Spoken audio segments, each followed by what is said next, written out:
I realized something was wrong with the lift, not when the weight gauge stuttered, but when the cable left a damp imprint on my glove that felt warm and then cooled, like skin remembering me. I was alone in the crane cab, midnight rotation, the rig's lights making the ocean look flatter than it should have been. They tell you offshore loneliness is exaggerated, but that night it pressed in on me, quiet and personal. Somewhere between the second check and the third breath I took to steady myself, I remembered there were 11 strange rules we follow out here to stay alive. I had already broken one without knowing which. I didn't tell anyone because isolation makes secrets feel safer than questions. I didn't learn Rule 1. Never assume the cable's movement is caused by the sea during training, or from a manual, or even from another operator sitting beside me, because no one ever sat beside me up there. It came back to me while I was alone in the cab, staring at a depth counter that had stopped changing even though the hook should have been rising. The ocean below looked calm in the way only deep water can, flat and unreadable, like it had already decided not to explain itself. I remember thinking that isolation offshore doesn't arrive suddenly. It accumulates quietly until your thoughts start sounding like company. The shift had been routine up to that point, the kind of night where your body works on habit and your mind drifts just far enough to feel human. I had lowered the hook for a standard retrieval, nothing heavy, nothing logged as sensitive, and the indicators behaved the way they always did. When the load went silent, I assumed the job was done, because silence is what we're trained to wait for. It wasn't fear that made me hesitate. It was the uncomfortable sense that the silence was listening. I adjusted my gloves and reached for the controls, feeling the faint vibration through the metal as the cable responded, or seemed to. The movement was subtle, not enough to trigger alarms, but enough to make my muscles tense like they do when you're about to miss a step. I told myself it was current drag, the explanation we use when nothing fits neatly, and that thought should have settled me. Instead, it made the cab feel smaller, like I'd just agreed to something without knowing the terms. I glanced down through the glass, not expecting to see anything, and that was when the sense of depth changed. The water didn't look darker or clearer, just closer, as if the distance between the rig and the ocean floor had compressed without permission. My breathing slowed on its own, a reflex I didn't recognize until later, the same way your body prepares when it knows you shouldn't move yet. I stayed still, hands hovering, listening to the absence of resistance where there should have been strain. The first real tug wasn't violent, and that's what made it hard to explain even to myself. It felt measured, deliberate, like someone testing a door to see if it was locked. The cable shifted toward the cab by a fraction that didn't match any mechanical pattern I knew, and I felt a pulse of irritation before fear, because irritation means you still think you're in control. I remember saying out loud that it was just the sea, as if naming it would make it behave. I radioed down to the deck, keeping my voice even, asking if anyone had eyes on the line, and the reply came back delayed enough to make the silence stretch. They said everything looked normal. From below, asked if I was having sensor trouble, and suggested recalibration. I agreed too quickly, eager to align with a shared reality, even though my hands hadn't left the controls. When the cable eased again, not up or down but inward, I realized recalibration wouldn't change intent. There's a strange thing that happens when you work alone long enough, where your thoughts start negotiating with each other. Part of me wanted to compensate, to correct the movement and log it as variance, because that's what keeps operations smooth and questions minimal. Another part of me stayed frozen, watching the cable like it might do something if I acknowledged it. That internal split felt new, and it scared me more than the movement itself. I thought about Marcus then, the operator who trained me for exactly 3 days before transferring off the rig without explanation. He used to pause before every lift, not long enough to draw attention, just enough to feel intentional. I'd asked him once why he did that, and he'd shrugged, smiling in a way that didn't reach his eyes, saying you never know who's holding the other end. Standing there, I understood that his pauses weren't superstition, they were listening. The vibration changed, becoming less mechanical and more rhythmic, though I wouldn't have used that word at the time. It wasn't strong, but it was consistent, like pressure applied and released with purpose. I found myself counting the intervals without meaning to, the way you count breaths when you're trying not to panic. Each count made the cab feel quieter, the kind of quiet that presses against your ears instead of filling the space. I considered calling for a supervisor, rehearsing how I'd explain what was happening without sounding unstable. Offshore, credibility is currency, and once it's questioned, isolation becomes official. The thought of being laughed at or dismissed felt worse than being alone with the cable, which should have told me something about how far my judgment had drifted. I decided to wait one more cycle, telling myself patience was professionalism. When the cable began to rise on its own, slow and smooth, relief washed over me so quickly it left me embarrassed. Relief means resolution, and resolution means you've accepted an explanation, even if you haven't named it. I watched the depth counter change without touching the controls, my reflection in the glass looking unfamiliar, eyes fixed and unblinking. The ocean below remained unchanged, but the sense of being observed sharpened, focused directly beneath my feet. As the hook reached the surface, empty as logged, the tension didn't release the way it should have. The cable hung there, still taut, as if it expected something else to happen, and my shoulders stayed raised without conscious effort. I lowered it slightly, testing, and felt resistance where there should have been slack. That was the moment I understood that movement doesn't always mean progress, sometimes it's just proximity. I logged the incident as current interference, choosing words that felt safe and familiar, even as my hands shook slightly on the keyboard. Documentation offshore is a way of telling yourself the day made sense, and I needed that reassurance more than accuracy. When I powered down the crane for shift change, the cab felt reluctant to let me go, like a held breath waiting to be released. I took longer climbing down the ladder, keeping my back pressed to the metal, convinced that turning around would acknowledge something I wasn't ready to face. On the deck, the night air felt thin, stripped of the comfort I usually found in open space. I walked past the edge without looking down, my mind replaying the sensation of measured pressure on the line. The idea that I might have misinterpreted it clung to me, a doubt that grew heavier with each step away from the crane. By the time I reached my quarters, I understood that the rule wasn't about denying what you feel, it was about resisting the urge to explain it too quickly.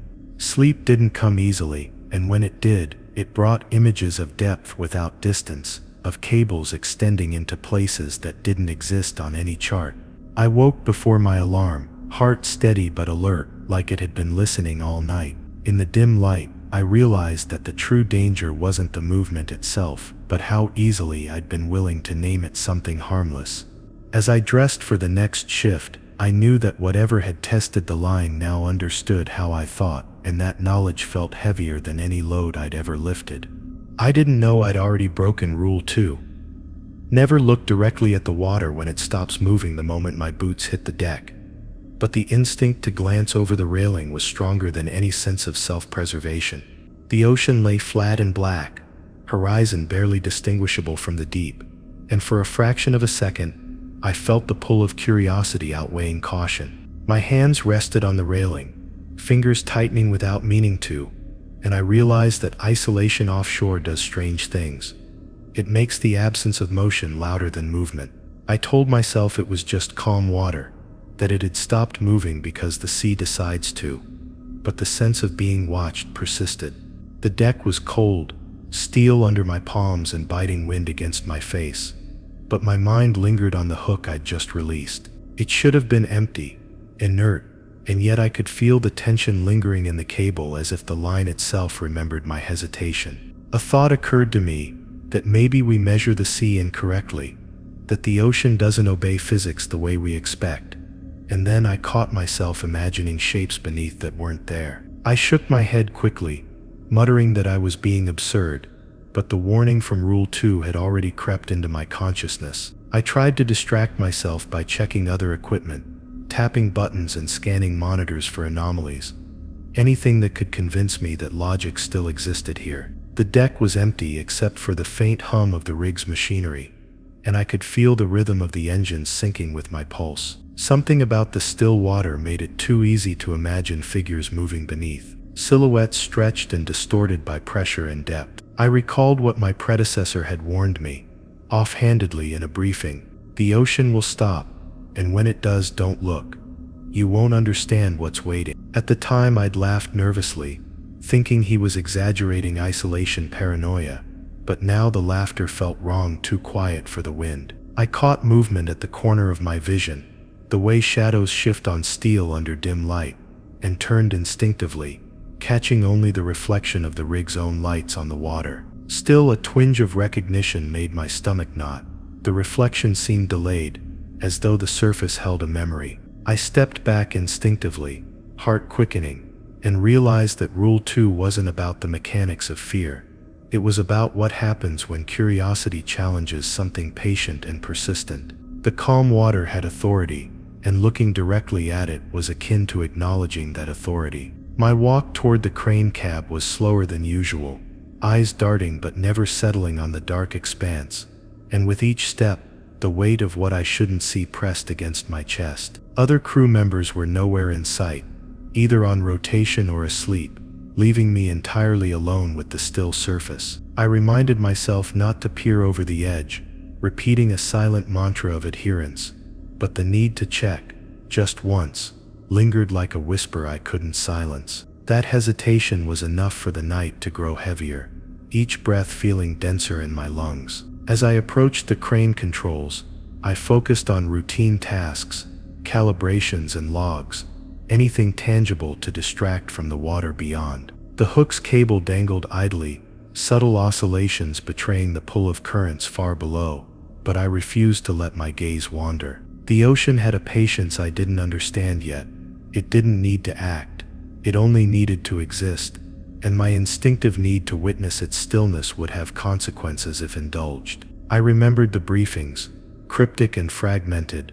The rule was there not to protect the body, but to safeguard the mind. Hours passed with nothing happening, yet the sense of tension remained constant, like a low note vibrating under the floor plates. I caught my reflection in the glass panel of the crane controls, noticing how tight my jaw had grown, how my eyes traced every line of shadow over the water without ever committing to a full look. I realized that obeying Rule 2 required more than avoiding the surface. It demanded deliberate mental effort to not visualize what might be there, and that effort was exhausting in its own right. Each glance that didn't happen was an act of survival. The night deepened, fog curling around the edges of the rig, making lights diffuse and soft, turning ordinary equipment into shapes my mind could misinterpret. I kept my focus on mechanical readings, ignoring the siren call of the open water, counting each check as if it were a mantra. Even when the crane shook under gusts, I didn't look down, instead tracing the instruments with steady fingers and muttering reminders to myself. There was a sense of moral discipline and restraint, as if yielding to curiosity would have consequences far beyond my understanding. Something shifted near the deck ladder, a subtle vibration through the steel, but I didn't look. My pulse accelerated, and yet I obeyed the rule silently, trusting the inherited wisdom over instinct. I realized then that Rule 2, never look directly at the water when it stops moving, was deceptively simple, but it required constant vigilance, a suspension of normal human instinct to observe. Every second I resisted looking felt like a victory, but one that came with the taste of dread lingering on my tongue. The water remained still, yet its presence was oppressive, like a thought pressing from just outside the edges of consciousness. I stayed in the cab for longer than usual, hands hovering over controls, not because there was work to do, but because stepping outside meant walking near the forbidden view. The wind carried salt in an unfamiliar way, tangy and sharp, mixing with the anticipation that had built slowly over the night. I imagined what might happen if I faltered, if I let a glimpse escape control. The crane's lights reflected faintly on the steel deck, and every reflection became a test of patience, a mirror of restraint required to respect the rule. My mind oscillated between relief for following it and curiosity that burned quietly at the edges. When the rotation change finally came, I climbed down carefully, keeping my gaze deliberately forward, never letting the black expanse dominate my sight. Every step was measured, each footfall conscious, because the rule demanded a respect that physical action alone could enforce. I didn't speak to anyone, didn't acknowledge the water in conversation or thought. Even standing on solid deck, my senses felt stretched thin, tuned to every shift in movement, vibration, or air. Obedience to Rule 2 had transformed from instruction into instinct, and yet the unease lingered, subtle but unshakable. By the time my quarters came into view, exhaustion pressed down on me in a way that felt both physical and mental, a heavy awareness that even in following a rule, isolation can fracture your certainty. I dropped into the chair by the window, not looking outside, only imagining the water's stillness, letting the rule guide me as much as my own fear. The night stretched long and patient, as if waiting for me to test its limits. And in that patience, I understood that breaking this rule would not be immediate. It would be cumulative, a quiet, inevitable unraveling. I first realized Rule 3, never adjust the hook while the cable twitches unexpectedly in the middle of a stormless night, when the rig creaked under its own weight, and I thought I could reason with the steel. The hook had been lowered to retrieve a small maintenance container. Nothing heavy, nothing alarming on the weight logs. Yet the cable's movement felt deliberate, insistent, like it had a mind of its own. I reached out instinctively, fingers grazing the lever, then froze because a memory surfaced. A vague warning Marcus had muttered during his brief mentorship about hands acting faster than judgment. Even now, thinking of it made my pulse tighten, the way anticipation presses against your chest without relief. The first twitch was subtle, almost imperceptible, just a faint jerk downward that could have been current, friction, or fatigue. I had learned offshore that your eyes can deceive you, that light and shadow distort steel and water until you're unsure of what's mechanical and what isn't. My fingers hovered over the controls, hesitant, imagining the consequences of acting too quickly. I reminded myself to breathe evenly, even though my chest felt tight and the tension in the cable seemed to echo back every heartbeat.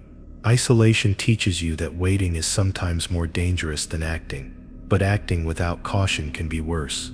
I shifted my focus to the control panel, scanning every dial, every readout, trying to find a reason for the twitch.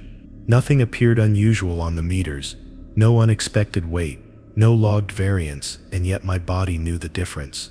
The way muscle memory records danger before the mind accepts it. I considered adjusting the hook, just enough to relieve tension, the small corrective motion that could make the movement seem normal.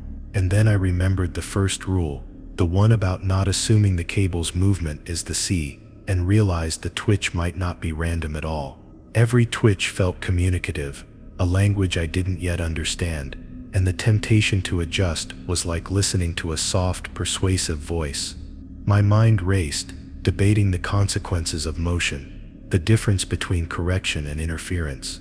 The stormless night amplified every minor vibration, transforming the familiar hum of hydraulics into something patient and knowing.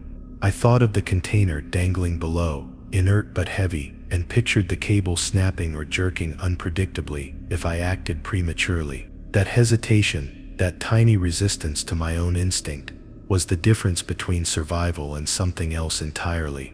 I looked down through the reinforced glass at the black water, careful to obey Rule 2, remembering never to stare at the still ocean, and then back at the twitching hook.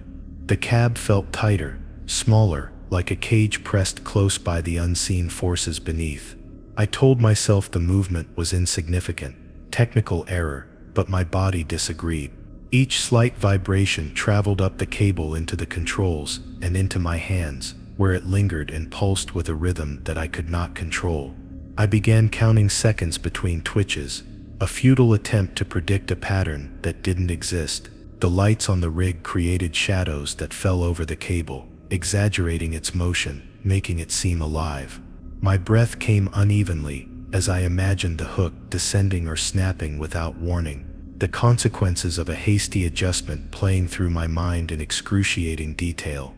I reminded myself silently that touching the controls would be a violation of the rule, and that awareness alone was part of survival. Each twitch felt like a test, a question directed at me: would I act or obey? I stayed frozen, hands hovering, mind racing, trapped in the moment where hesitation was both safety and terror. Time warped as I waited, minutes stretching without clarity, the rig's usual sounds muted under the pressure of the unknown. The hook twitched again, slower this time, almost as if it were observing my restraint. I thought about the other shifts I'd worked, how we trained on mechanical failures and weather anomalies, and realized that no drill could prepare you for a deliberate movement that defied explanation. My eyes darted to instruments, lights, shadows, anything to anchor myself, but everything seemed amplified by anticipation. Obedience to Rule 3 demanded more than knowledge. It required patience, judgment, and the willingness to trust something I could not see. By the time the next rotation change was announced over the radio, I had not touched the lever.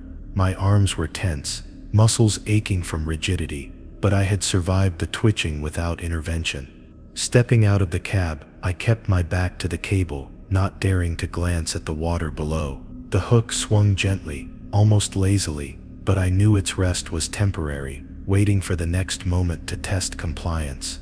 Even walking toward the quarters, I felt the lingering vibration in my hands, as if the cable remembered my hesitation. The rule had worked, but survival felt fragile, tethered to instinct more than logic. I lay in my bunk later, heart still hammering from restraint, recalling the lesson over and over.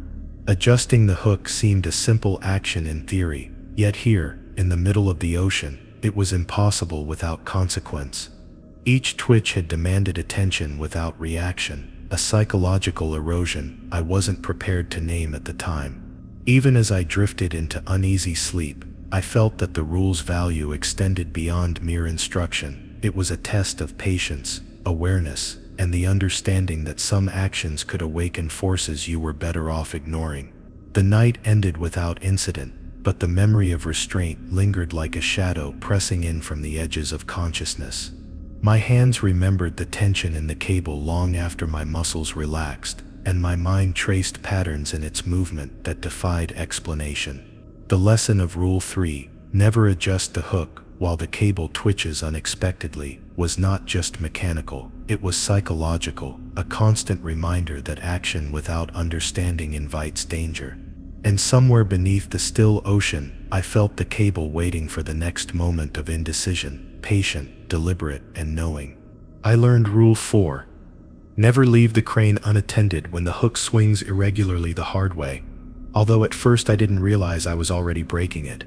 The night was quiet, the kind of offshore silence that presses against your ears and makes your heartbeat sound loud enough to be a warning. The hook had been lifted higher than usual for routine inspection, and subtle jerks in the cable made my palms itch, my fingers twitching as if they wanted to correct something I wasn't supposed to. I stepped back to grab a clipboard, telling myself I'd be quick, but the moment I released the controls, a shiver ran down my spine, and I sensed that presence again, the patient weight of the unseen. The first irregular swing was almost casual, nothing a seasoned operator would notice immediately, but I noticed there was an intelligence to it, a rhythm that refused to match any mechanical expectation. The hook dipped and arced just slightly, teasing my sense of timing, and I felt the tug on my stomach that always accompanies a choice between obedience and instinct. I thought about Marcus, about the pauses he used to take, and about the warnings he muttered almost jokingly. Now I understood that those pauses weren't habits. They were acts of vigilance, lessons encoded into muscle memory. I went to check the clipboard at the edge of the cab, glancing at readings, confirming routine checks, all while ignoring the oscillating hook. I told myself it was the wind, or a hidden current, but a part of me, an instinct I couldn't quiet, told me it was deliberate. The crane cab felt like a small box of fragile air, where every motion beyond my control was amplified into consequence. I thought, maybe too late, that leaving the controls for even a moment was a test.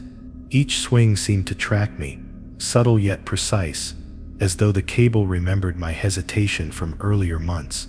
Cataloging every slip, I considered climbing down for tools, or adjusting safety lines, rationalizing that my absence would be brief and inconsequential. But my gut warned differently. The hook arced again, slightly faster this time, as if nudging at my indecision. I stayed rooted to the spot, half-heartedly moving to intercept, half terrified of disturbing whatever force lurked below. Isolation offshore makes small errors loom like faults in steel. The rig seems alive when you are alone, its machinery conscious of your slightest impulse. I realized then that Rule 4 wasn't just caution, it was a demand, a vigilance requirement, and it wasn't negotiable. The crane swayed subtly, shadows dancing on the deck, making even stationary equipment appear restless. My hands twitched, wanting to adjust something, but I resisted. The brief step away to retrieve a clipboard felt like walking on a tightrope over a void I could not see. Even the air seemed heavier, each inhalation thick, making my thoughts crawl slowly through fear and reason. The hook's irregular swings became a silent conversation, and I had no words, only waiting and watching, heart pounding like a metronome for an invisible audience. I remembered reading an old report about a lift gone wrong on another rig, a story that seemed mundane until now. The hook had swung irregularly, unattended, and the operator had returned to find equipment twisted, warning lights blinking without cause. No one knew how it happened. At the time, I'd shrugged it off as coincidence. Now, every twitch in the cable felt like a direct echo of that lesson. I realized that leaving the crane, even for something small, gave the water below leverage, patience against inattention. The wind shifted, and a light spray kissed the cab windows, distorting the glow of indicator lights into something like movement beneath the steel. I forced my focus back on the controls, resisting the urge to step away again, realizing how easily a casual motion could escalate beyond my understanding. The hook dipped slightly, as if testing my awareness, and I held my breath, noticing the smallest inconsistencies in rhythm, every subtle arc a reminder of the risk. Obedience became a mental exercise, as much about controlling fear as controlling the crane. Time stretched unevenly, each second weighted with anticipation. I stayed at the controls, gripping them loosely, measuring my patience against the hook's irregular swings. The deck remained empty, the rig humming softly, shadows falling and stretching, making everything feel simultaneously familiar and alien. I thought of what could happen if I left, the mechanical impossibility twisting into a psychological threat. Every fraction of movement demanded attention. Leaving meant giving up control to forces I couldn't perceive or name. Hours passed in careful observation, my eyes following subtle arcs, my hands hovering as if even a twitch could betray my understanding. Each irregular swing seemed to slow as if it sensed my awareness, a deliberate testing of vigilance. I noticed how my body responded to waiting, the ache in my shoulders, the tightening in my chest, and the awareness of my own heartbeat as if it might influence events. The hook wasn't dangerous in itself. It was a measure of my obedience, patience, and attention. By the end of my shift, I had not left the crane, though every instinct told me it was just a piece of steel and cable. The lesson of Rule 4, never leave the crane unattended when the hook swings irregularly, had embedded itself into my body and mind, a lingering weight more potent than the load itself. The hook finally came to rest in a tentative equilibrium, but my muscles remained tense, alert to every minor vibration. Even when walking toward my quarters, the memory of each arc stayed with me, a quiet, relentless reminder that neglect, even brief, had consequences that were patient, deliberate, and unseen. I understood Rule 5. Never acknowledge the feeling that the cable recognizes you at the exact moment. My reflection in the cab glass didn't move when I did. It wasn't dramatic or sudden, just a delayed absence that made my stomach drop before my mind caught up. I told myself it was fatigue, the kind that bends perception after too many nights offshore, but the thought didn't stick. Something about the crane felt personal in a way machinery never should, and noticing that felt like crossing an invisible line. The cab smelled faintly of oil and salt, a familiar mix that usually grounded me, but that night it felt intimate, like a shared space rather than a workplace. I adjusted my seat and the mirrors, watching how the cable responded, not mechanically, but attentively. There was a sense of anticipation in the tension, as if it were waiting for me to settle before deciding its next move. I focused on breathing slowly, trying to keep my thoughts neutral, because emotions offshore have a way of becoming liabilities. I'd always believed that isolation makes you imagine patterns where none exist, a survival instinct misfiring in the absence of normal stimuli. Yet this felt different, not imagined but perceived, like realizing someone has been standing behind you for a while without making a sound. The cable didn't move, but the pressure through the controls felt warmer, more responsive than steel should.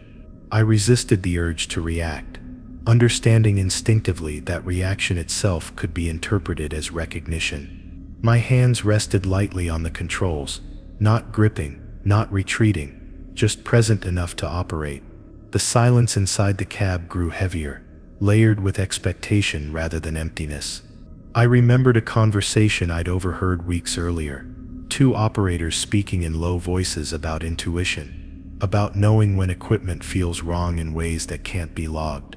At the time I dismissed it as stress talk, but now it replayed in my mind with uncomfortable clarity. The crane lights cast long reflections over the deck, and for a moment those reflections seemed to align with the cable's shadow, creating the illusion of a continuous form.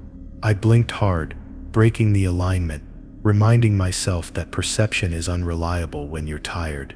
Still, the sense that the cable was aware of me lingered, not hostile, just attentive. That attentiveness felt like an invitation I couldn't afford to accept. I busied myself with routine checks, scrolling through logs, confirming numbers I already knew by heart.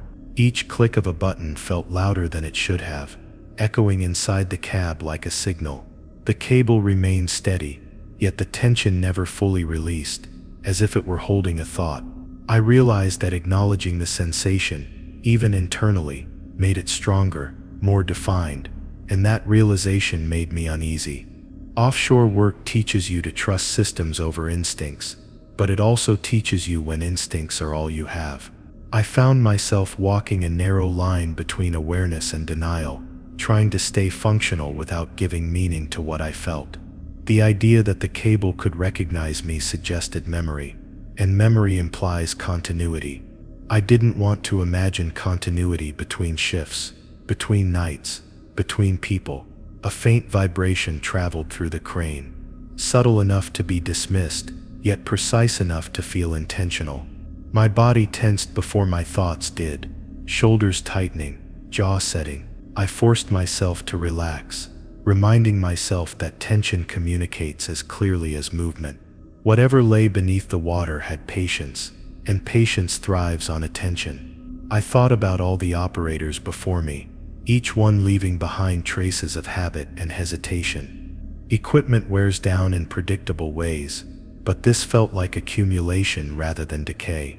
The cable had carried countless loads, responded to countless hands, and perhaps it learned from repetition. That idea felt dangerous, not because it was frightening, but because it made too much sense. The night stretched on, uneventful in the way that tests endurance rather than courage. I stayed in the cab longer than necessary, not out of fear, but out of obligation, as if leaving would be noticed. The sense of recognition ebbed and flowed, never disappearing, never fully forming. I focused on neutrality, keeping my movements efficient and unremarkable. At one point, I caught myself wondering if the cable distinguished between operators, if it noticed differences in grip, timing, hesitation. That thought tightened my chest, and I pushed it away immediately, aware that curiosity could be misread. The safest course was invisibility, becoming just another function rather than a presence. Offshore survival often depends on blending into routines so completely that nothing singles you out. When the shift finally ended, I powered down the crane with deliberate calm, careful not to rush.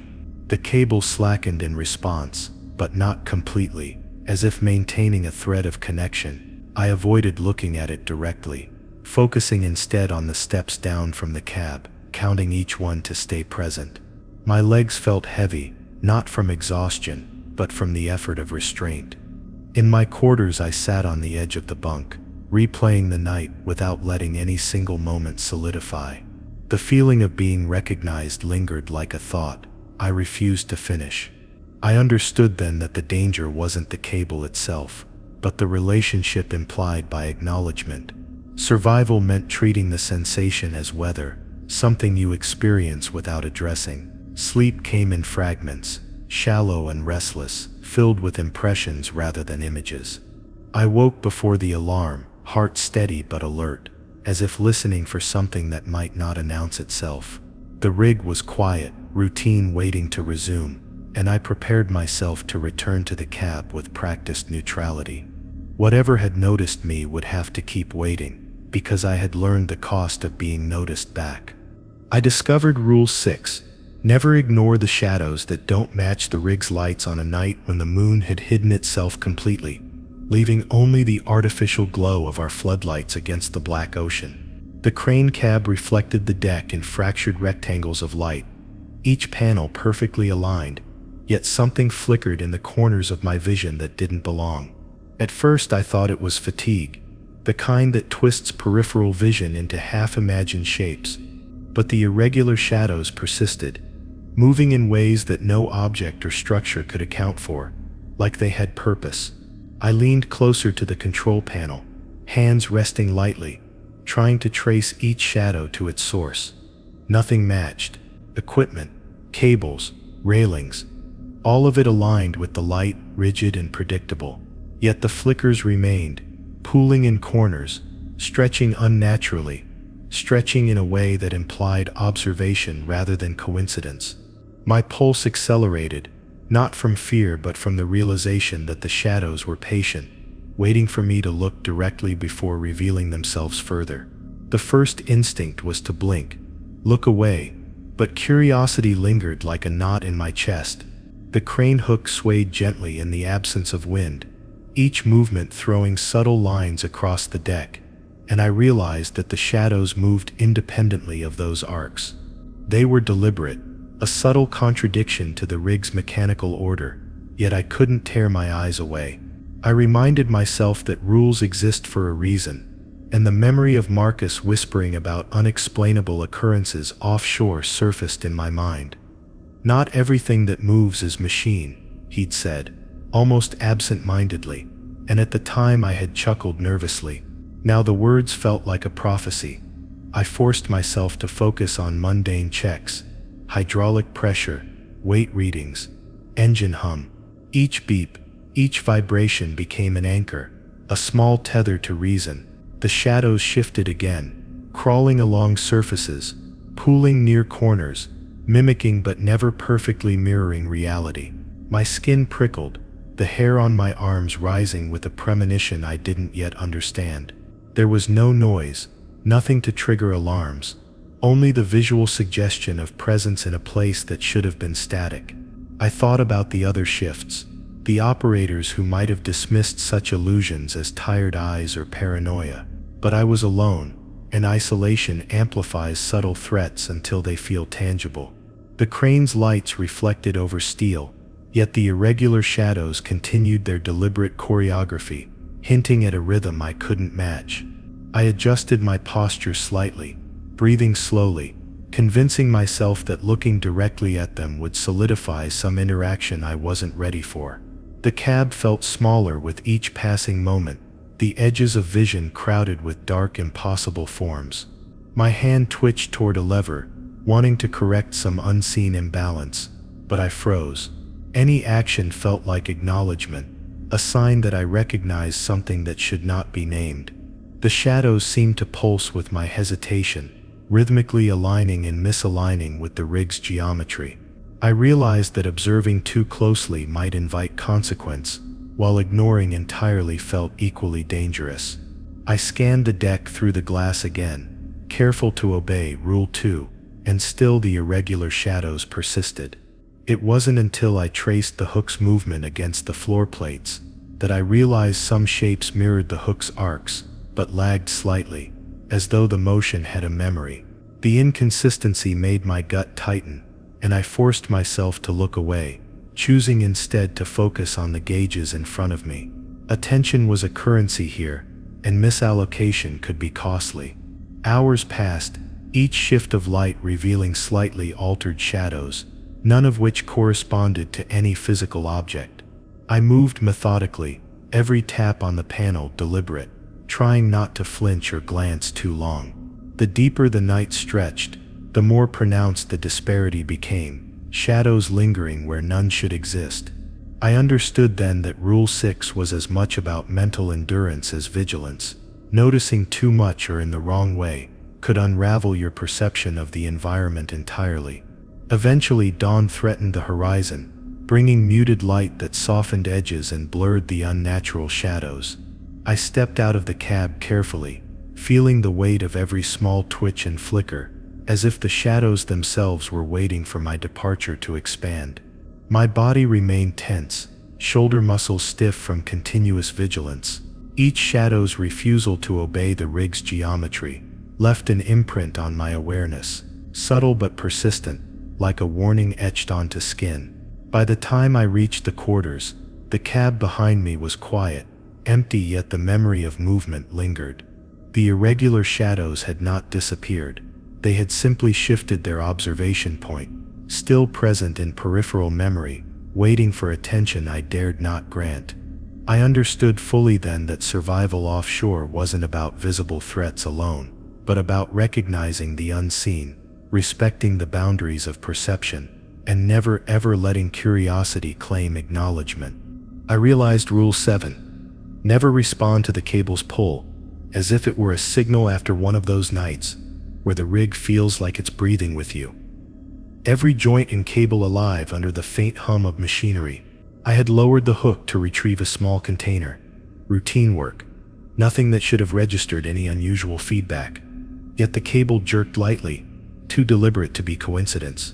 My first instinct was to correct, to compensate for what I assumed was mechanical imbalance. But a sudden memory stopped me. A warning Marcus had muttered months ago, almost dismissively, about letting instinct control your hands. That hesitation kept me rooted, while a cold awareness washed over me, a premonition that the cable might be testing me.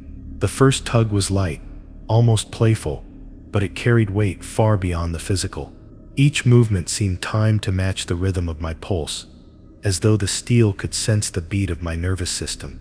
I told myself it was nothing more than wind, tension, or the quirks of machinery, but the precision nagged at my mind.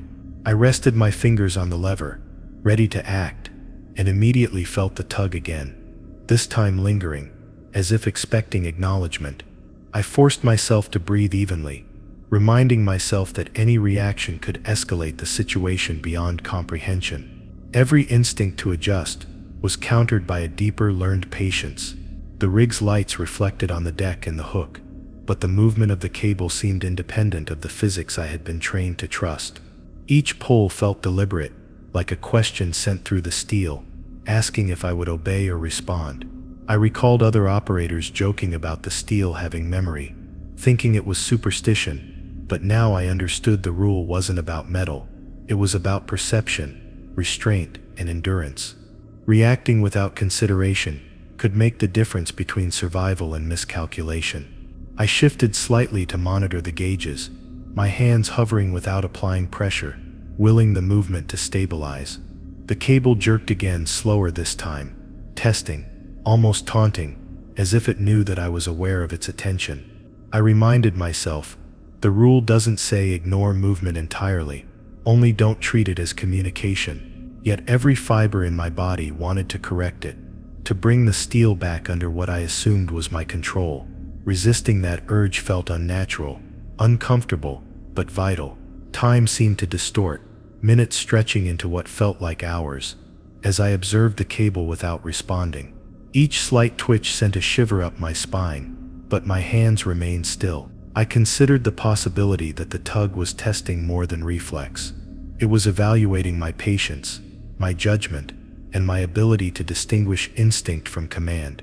Offshore work had taught me that impatience is punished subtly, but consistently. Rule 7 was a brutal reminder of that lesson. I thought of the other shifts, the stories of misjudged movement, of operators who had adjusted when they shouldn't, leaving twisted cable and broken equipment behind. Those weren't tales of mechanical failure, they were stories of human misinterpretation, of reaction where restraint was required. The cable didn't just move, it prompted choice, and choice had consequences. I stayed rooted, body tense, observing every minuscule sway, my mind cataloging each twitch without action. I imagined the cable's pull as a living rhythm, one I wasn't part of, yet couldn't ignore entirely. The mental exercise of restraint became grueling, each moment stretching patience beyond normal endurance. I watched the shadows of the rig and the hook, following arcs that seemed deliberately misaligned with expectations. Every minor swing that I resisted responding to reinforced the lesson. Acknowledgement was the danger, not the movement itself. Hours passed, the hook dangling steadily, yet the memory of each pull remained like a pulse through the cab. I resisted every urge to act, every flicker of response, knowing that even the smallest twitch of my hand could be a signal misinterpreted. The cable's insistence wasn't malevolent, but it required vigilance, a constant negotiation between recognition and obedience. Each second of stillness became a testament to patience and understanding, a fragile balance maintained through conscious effort. By the end of my shift, I had not moved the lever once in response to the tugs.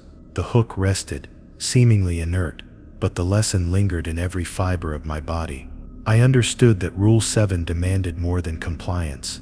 It demanded mental endurance, emotional control, and the willingness to let subtlety dictate action. Even stepping down from the cab, the sensation of pressure, the memory of movement, stayed with me, an invisible tether reminding me that the cable watches not only for force but for acknowledgement.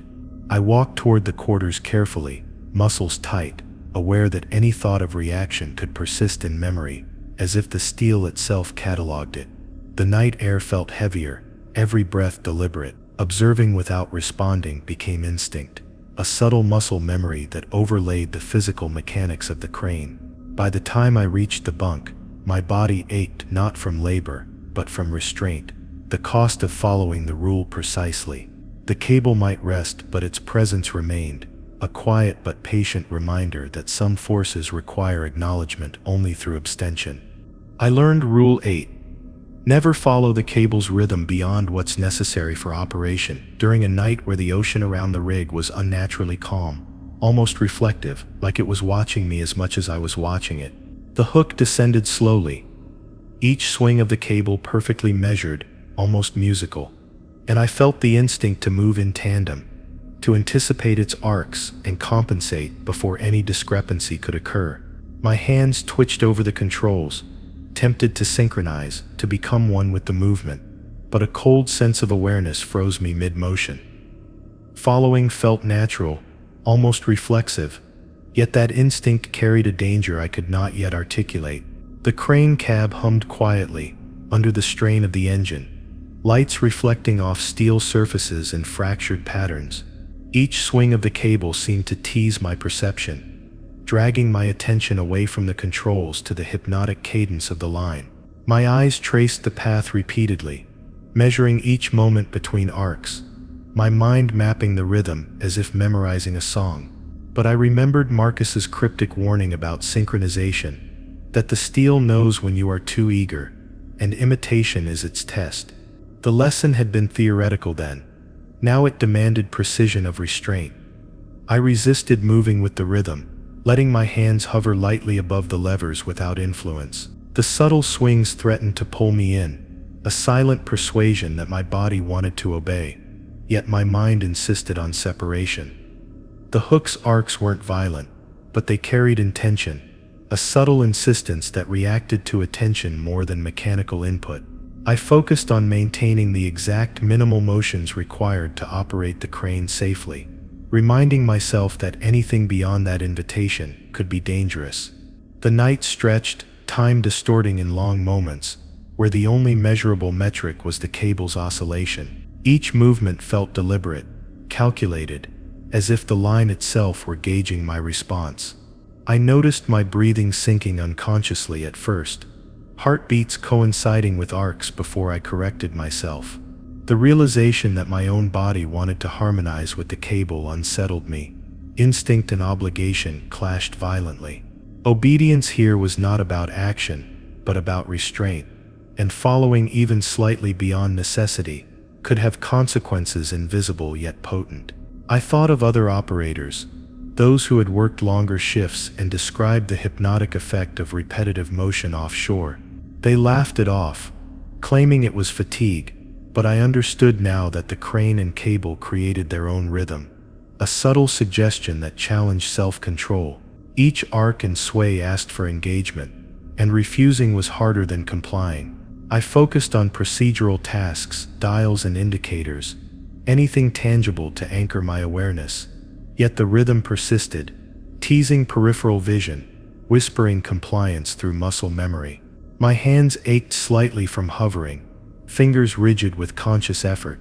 The hook dipped and rose, arcs slow, almost lazy, yet deliberate in their persistence.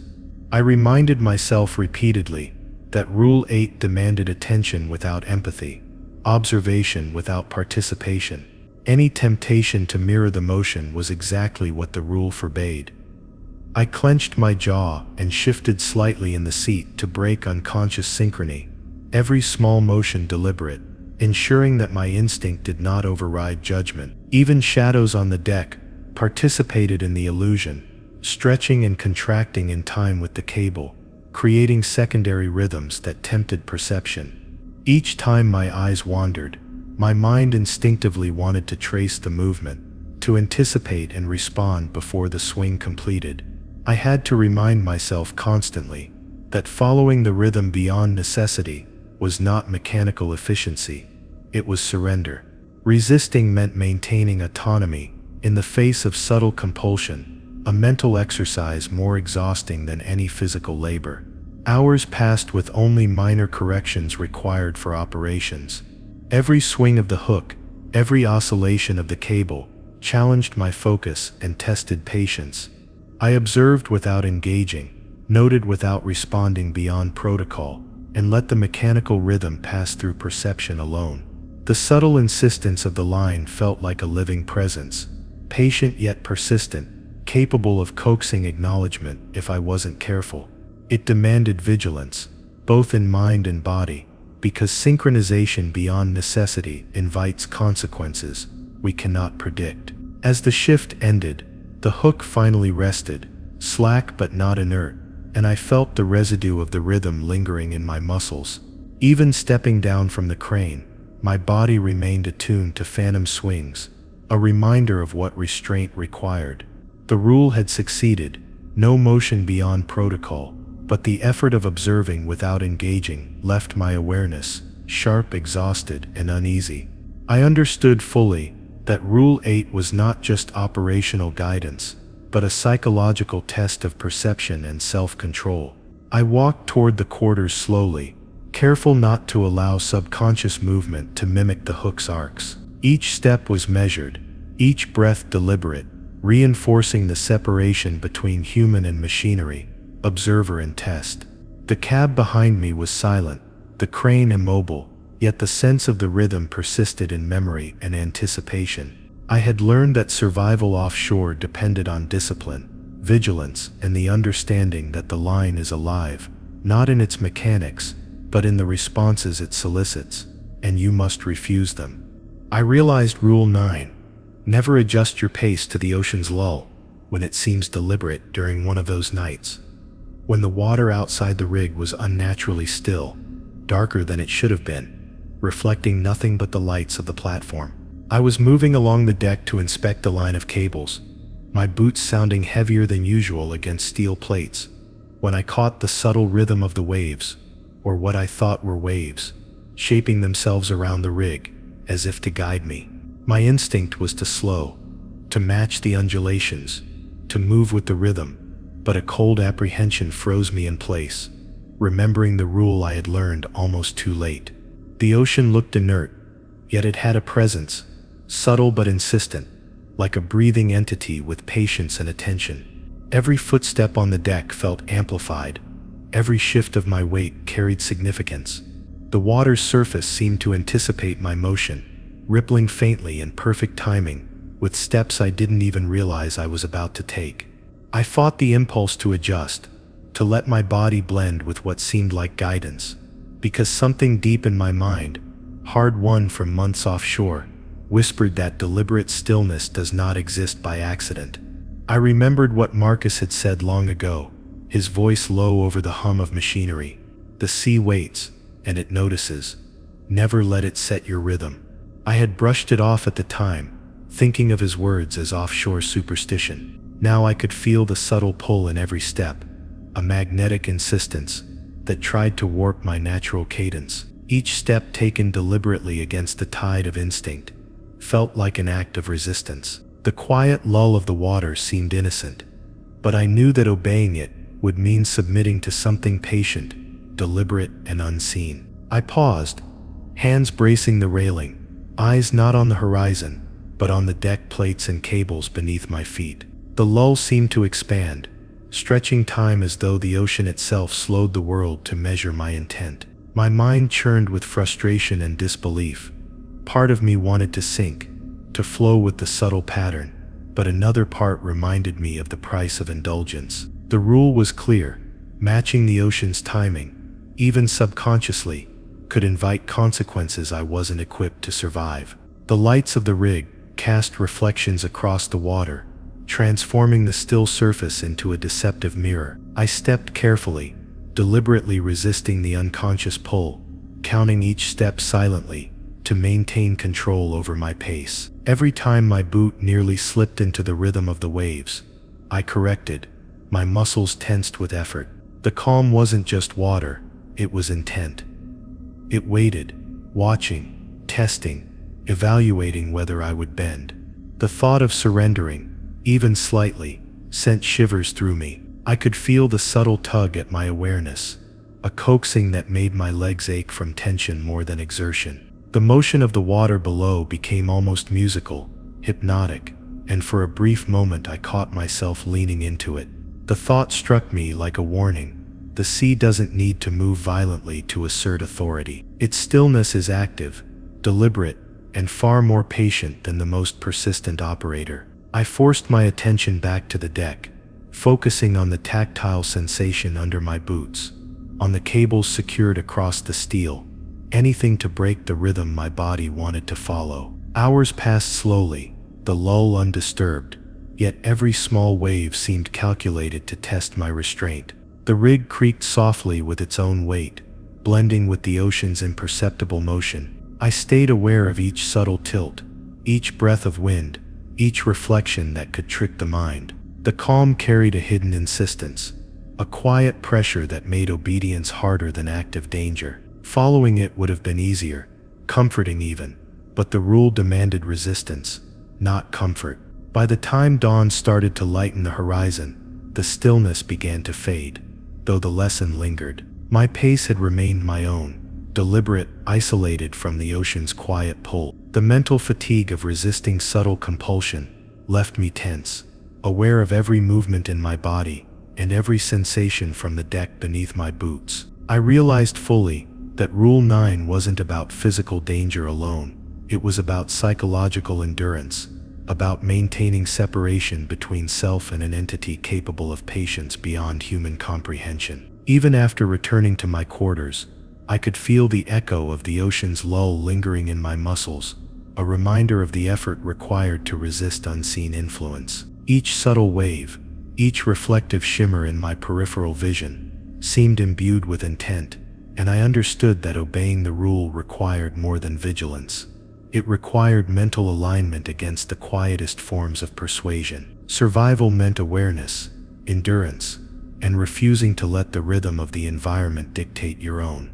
I discovered Rule 10. Never trust the cable when it hesitates before a lift on a night when the rig was unnervingly quiet, the kind of silence that presses into your ears and weighs down your thoughts. I was preparing to lift a maintenance container from the deck, routine procedure, yet the cable paused mid-motion, just a fraction of a second longer than physics or hydraulics would allow.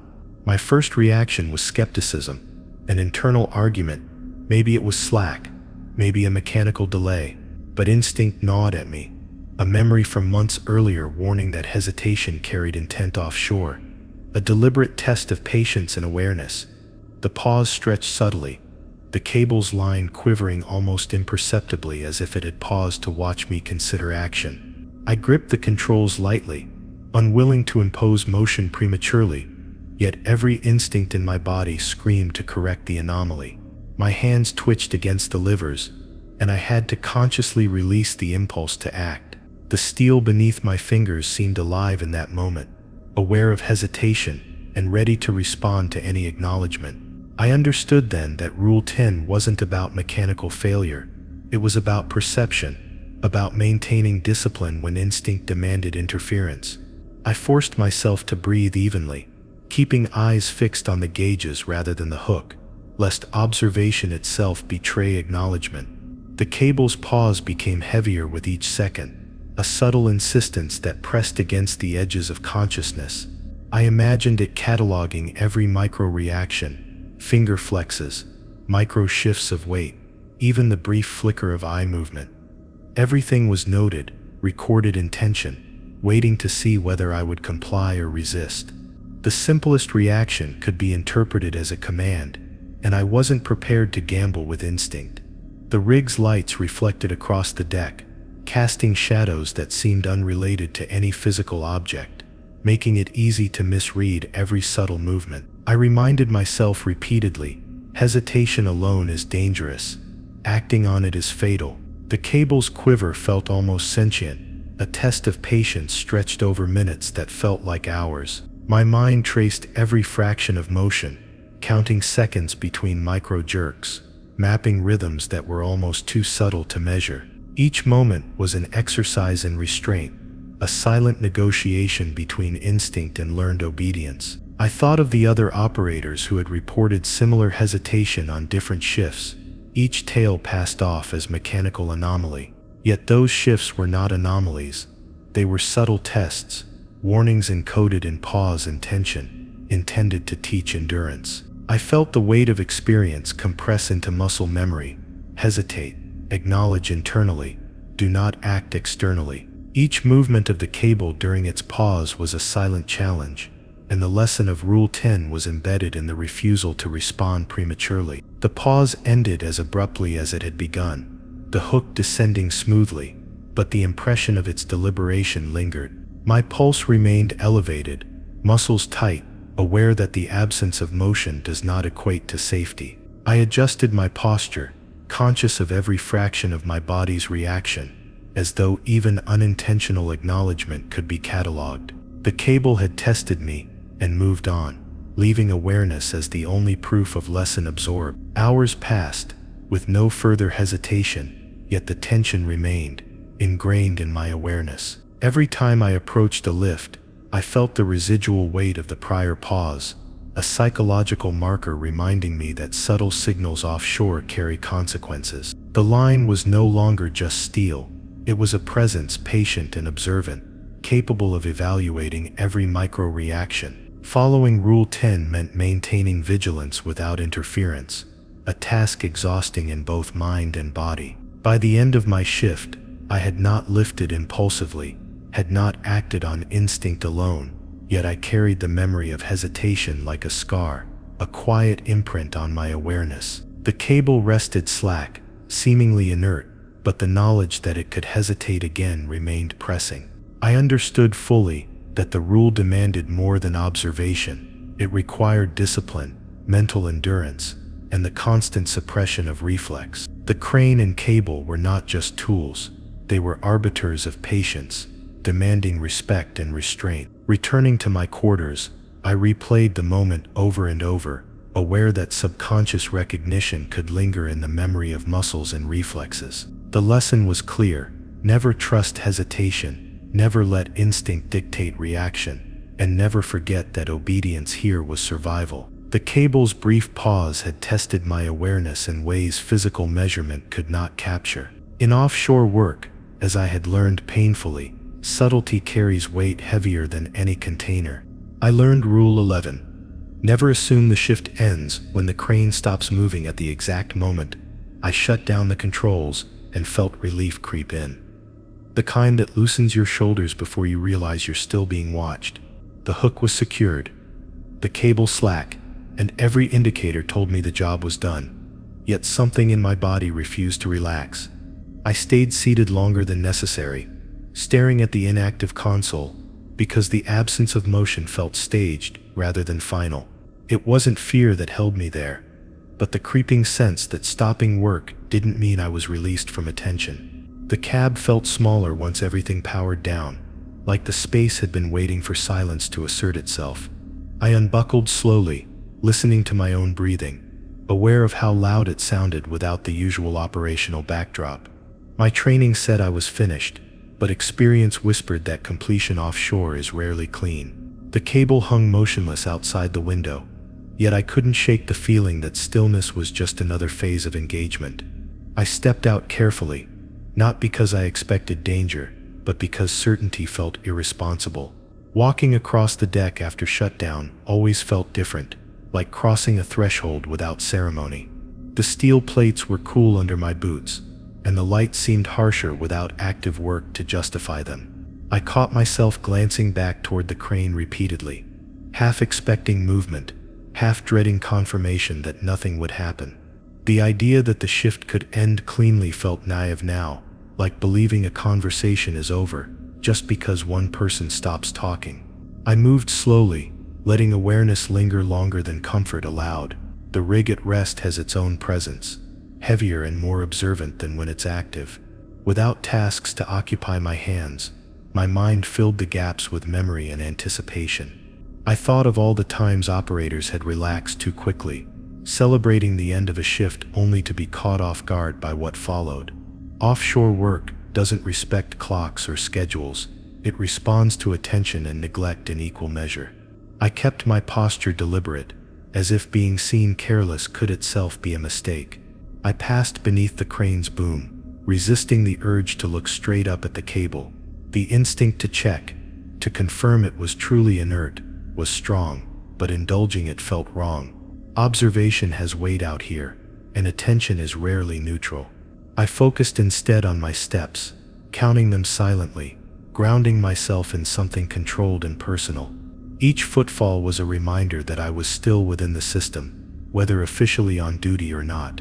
Reaching the ladder down to the quarters brought no relief, only a different kind of tension. Descending felt like retreating from a watchful presence, rather than ending a task. My muscles stayed tight, tuned for reaction, even though nothing demanded it. I realized then that the end of a shift offshore isn't marked by inactivity, but by whether the environment has finished with you. That distinction had never mattered before, and now it felt crucial. Inside the corridor, the air felt thicker, unchanged by the fact that my work was technically complete. Other crew members moved quietly, avoiding eye contact in the way people do when they sense something unspoken. No one asked how my shift went, and I didn't offer anything, because language felt inadequate. We all understood, without saying it, that stopping work doesn't dissolve engagement. The rig doesn't reset just because we do. In my quarters, I sat on the edge of the bunk longer than usual, boots still on, hands resting uselessly on my knees. Sleep felt premature, like turning your back before something has finished considering you. I replayed the shift in fragments, not searching for mistakes, but for moments of acknowledgement I might have given without realizing it. The thought that attention could persist beyond action unsettled me more than any overt anomaly. Rest, I realized, was another test of discipline. Lying back, I stared at the ceiling, aware of every subtle vibration passing through the structure. The rig never truly rests, and neither does whatever observes through it. I kept my breathing steady, resisting the urge to check the time or count down to the next shift. Ending the day cleanly felt impossible, because nothing had signaled that I was dismissed. The absence of instruction was itself a kind of instruction. Eventually, exhaustion overtook vigilance, but even then it didn't feel like surrender, only a temporary lapse in awareness. As my eyes closed, I sensed that stopping was not the same as being finished, and that assumption was the most dangerous one of all. My body relaxed despite my mind's resistance, and in that moment, something in the room felt closer, attentive, patient. I turned my head toward the door, as if I'd heard my name, and then I stopped talking because something else demanded my attention. If you enjoyed this story, like, share, and subscribe for more.